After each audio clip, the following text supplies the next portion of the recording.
Hi everyone, it's so great to see you all again. How has your week been going? I am just so angry that Sam never does what I want her to do. It's like I can't say anything to her that she'll actually hear. She's drinking constantly, her grades are awful, and she doesn't do any chores around the house. Whenever I tell her she can't do something, she throws a tantrum. A hissy fit, she screams and slams the door to her room. Yeah, she's pretty disrespectful a lot of the time. Well, honestly, that's not even true. She's fine with you. She doesn't yell or scream. She just treats me like a piece of shit. So, Sam, you get more frustrated with Liz than you do with Jamie? Can y'all tell me more about the fight that happened this week? Alright, so last weekend, Sam stepped out in the middle of the night to go drinking with her friends. I caught her trying to get back in the house early in the morning. So, then I grounded her for all of spring break. And yeah, her best friend's birthday party's this week, but she knows that I'm not going to let her go because of what she did. And then she has the audacity to go and ask Jamie to go to that party. And it's just so ridiculous. She went behind my back and she asked Jamie instead. And this always happens. Sam? I mean, I just knew that Jamie wouldn't scream at me when I went and asked her. Like, she'd at least listen. Sam, turn to your mother and explain to her why you feel like that. Well, like, why? She's not going to listen to me anyway. She, never does.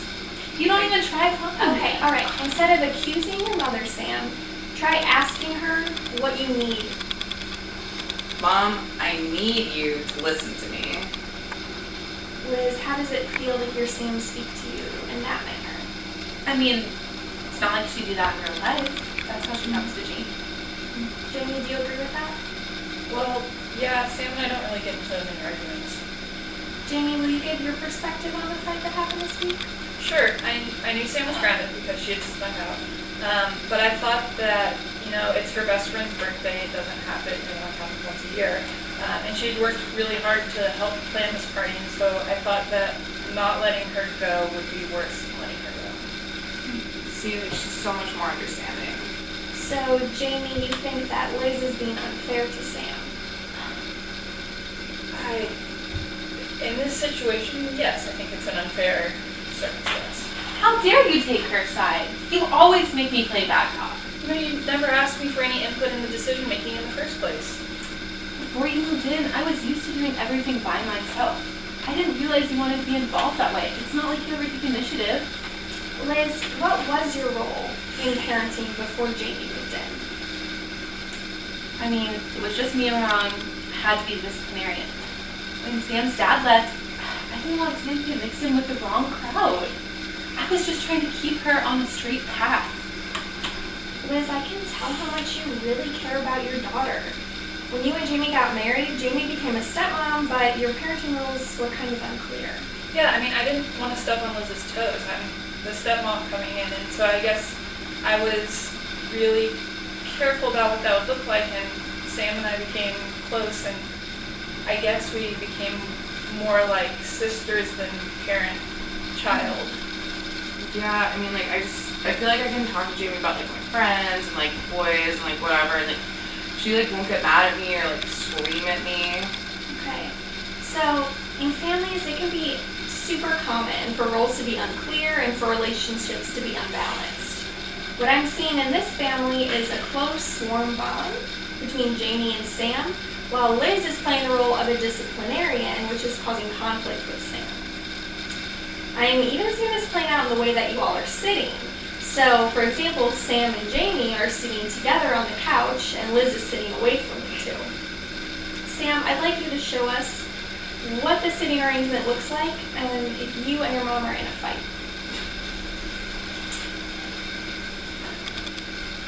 What does that body language mean, Sam? Well, I'm angry at her. I don't want anything to do with her when I'm feeling bad. Yeah, you've shown this really clearly with the way you're kind of turning your back from her. So, Liz and Jamie, I'd like you two to rearrange the seating in a manner that would be most ideal for your family. Well, I guess we should try and do this together. yeah, I guess if we're sitting side by side, then that could probably be a good start. Okay, we can try that.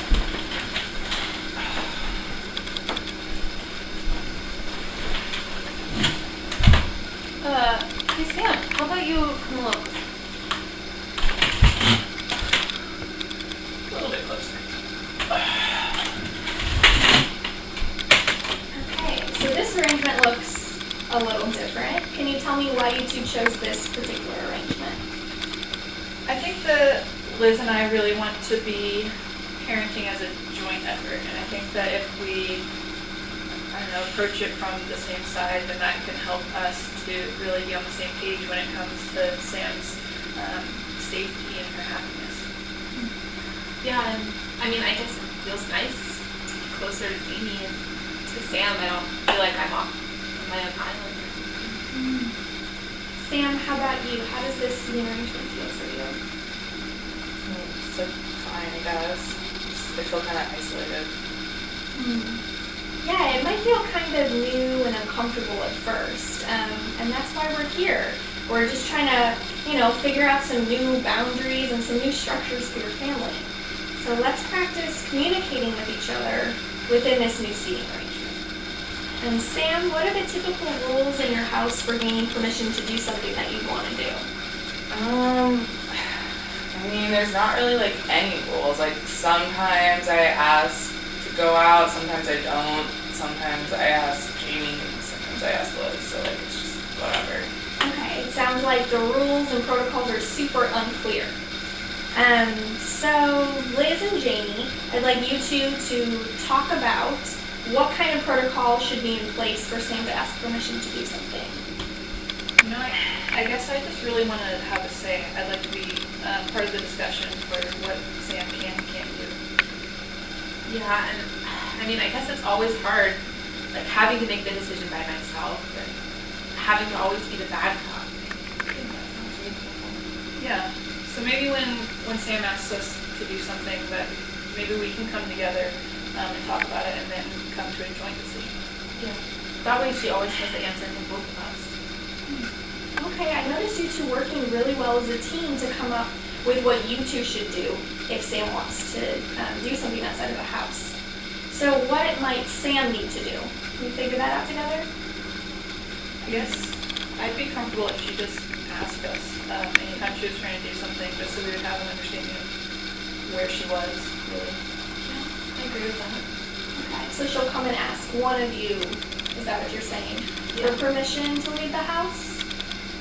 And then you'll have the discussion about it together. Yeah. Okay. Sam, how does that arrangement feel to you? Like it's fine, it's whatever. Okay. Well, Sam, let's imagine that you're grounded and you want to go to your best friend's birthday party. Using some of the new skills and protocols that we've established, I'd like you to try communicating that effectively to your mom, Liz.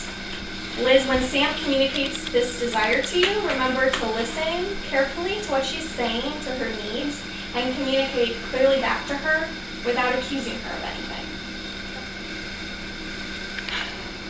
Mom, I want to go. No, you know you're grounded. Why are you even trying to ask? Okay, so Liz, I noticed that you interrupted Sam in the middle of her sentence. Interruptions can make someone feel super unheard and it can inhibit the conversation. We want everybody in the family to have a voice. So let's try it again. Sam, go ahead. Mom, can I go to Sarah's birthday party this weekend? I know I'm grounded, but like I really just like don't want to miss this. So Sam, I noticed there you rolled your eyes at your mom. This physical gesture can disrupt the communication that you're having. You were doing really well with your verbal communication there, so I don't want that to be disrupted. So can you try it again and try to use body language that will be conducive to your communication? Well, like Sarah's my best friend, and I did a lot of planning for the party, and like I feel like if I don't go, like maybe it won't go as well. And this is like a really like fun, important day for her, and I really just don't want to miss it. I guess I just didn't really realize that you did so much work planning this party. That it meant so much to you. Okay, good. Liz, how would you communicate this conversation that you had with Sam to Jamie? So, Jamie, as you know, Sam was grounded for something else. And she asked me for permission to make an exception so that she should go to her best friend's birthday party. And she helped plan it, and it's really important to her, but I don't know. I wanted to talk with you about it before making a decision. Yeah, I don't know. I think that she should be able to go. I think that yes, she did sneak out, and that is not acceptable. But also, it's Sarah's birthday. We know Sarah, and we know how much that Sam has planned for this party. I don't know. I think that I'm leaning towards letting her go. No, honestly, I'm feeling conflicted. I think Sam knows that sneaking out warrants being grounded. And I think it is important for us as parents to teach her that her actions have consequences. And she probably should have thought about this when she did sneak out. I hadn't really thought about her having to think about it ahead of time and knowing that consequence when she was sneaking out. Yeah, that makes sense. How about when Sam's no longer grounded, we do something to celebrate? Like, we could take Sam and Sarah out to eat at Sarah's favorite restaurant, or just do something fun to celebrate Sarah's birthday together. Ooh, I do like that idea. That works. Yeah. Hey, you two have communicated really effectively with one another to come to a joint decision. So, Jamie, the tough part for you. I'm going to have you communicate that decision clearly to Sam. Okay. Sam, I know that you went to your mom to ask if there could be an exception to your grounding over this break. And we really appreciate you coming to her and asking for permission. That we really appreciate that. We talked about it, and we feel that you did break the rules, and because of that, there needs to be consequences. So we are not going to let you go to the party. We do want to help you and help Sarah celebrate her birthday. And so after you're no longer grounded, we want to take y'all out to a restaurant so that we could all celebrate. But for the party tonight, that's not going to happen. Sam, how does it feel to hear no coming from Jamie? I mean, it freaking sucks. Like, I feel really betrayed right now. It might feel different and even uncomfortable, like you're saying. Because we're having new roles, it's a new way to communicate with your family. We're not used to it, I understand that. But I'm confident that if y'all continue to work on this, it will improve your relationships with one another. So this week, I'd like each of you to keep a log, tracking when you notice yourself using the skills that we worked on today. So some of those being direct communication with one another, joint parenting, and establishing clear rules and following those rules. When I come back to visit next week, we can start off by addressing what's in